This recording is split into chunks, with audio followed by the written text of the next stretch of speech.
Le 19 mai 2016, David Ginola est passé tout près de la mort. Alors qu'il participait à une compétition de golf en compagnie de plusieurs personnalités dont de nombreux sportifs, l'ancien attaquant du Paris Saint-Germain s'est subitement écroulé sur le parcours. Rapidement, une rumeur était alors née: sa vie, David Ginola la devrait à M. Pokora, qui lui aurait fait un massage cardiaque en attendant l'arrivée des secours. C'est en tout cas ce qu'avait révélé le chirurgien qui l'avait opéré dans la foulée. Une version dont s'était écarté M. Pokora sur le plateau de TPMP il y a un an. En fait, on était plusieurs. Il y avait notamment Frédéric Mandy qui était en train de pratiquer le massage cardiaque, Olivier Giraud. On était 5 ou 6 autour. Tout le monde a eu un réflexe.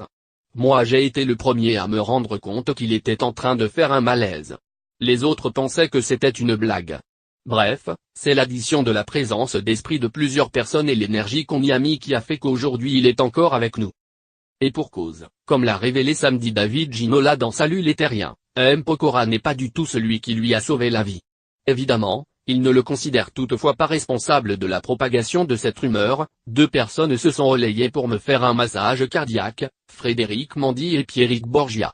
Quand les ambulanciers sont arrivés, ils ont utilisé le défibrillateur pour me choquer et au bout de 5 fois mon cœur est reparti. La véritable histoire c'est que c'est eux qui m'ont sauvé la vie. On a voulu tisser une histoire autour de cet événement avec le niveau de personnalité des gens.